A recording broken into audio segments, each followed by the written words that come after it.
Bonsoir. Les festivités autour du centenaire du prince Régnier III ont eu beaucoup de succès. Tout le Rocher et les Monégasques étaient en fête pour célébrer le souverain qui possède le plus long règne personnel des princes de Monaco, 56 ans. Alors quel bilan vous faites de cette journée ?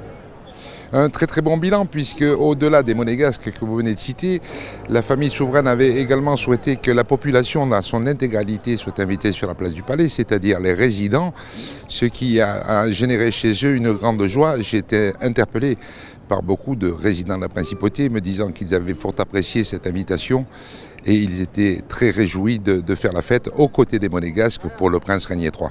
Alors, Monsieur Croisi, quels ont été pour vous les grands temps forts de ces célébrations ? Les grands temps forts de la célébration, ma foi, de 14h30 à 22h30, on n'a pas eu tellement de baisse de régime, donc je suis très tenté de dire que tous les instants ont été un temps fort. C'est l'après-midi qui a été un temps fort et nous sommes passés d'émotion en émotion. Quand le prince a vu le lâcher des 100 colombes, c'était un moment extraordinaire. Quand le prince est sorti pour aller à la rencontre des bandiratori, des tambourinaires et des Baux-de-Provence, c'était un temps fort également. Le prince a eu l'immense gentillesse avec son épouse, avec les princesses, avec les enfants, de se rendre de scène en scène et de dire un petit bonjour à tout le monde. Je pense que ça a été une journée exceptionnelle de proximité, de convivialité. Je ne saurais pas ressortir un temps fort.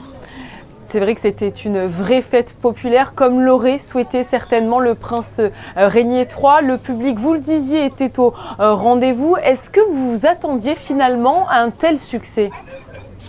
Oui, à la vue des balcons qui ont fleuri de drapeaux depuis quelque temps, l'engouement qu'il y a eu pour pavoiser, les appels que nous avons reçus pour savoir comment accéder, est-ce que c'est sûr, est-ce qu'on peut venir, il y avait quand même, ça frémissait depuis quelque temps, donc nous espérions effectivement au moins un tiers de la population globale de Monaco, ce qui pour nous laissait espérer 15 000 personnes et je pense que nous sommes arrivés à 12 500 personnes qui sont venues nous voir sur le Rocher.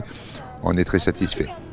Et maintenant, on va se projeter vers la 4e rencontre. Le temps passe vite des sites historiques Grimaldi de Monaco qui aura cette fois-ci le plaisir d'accueillir des anciens fiefs de la dynastie des Grimaldi. Ça sera les 10 et 11 juin prochains. Quel est le programme ?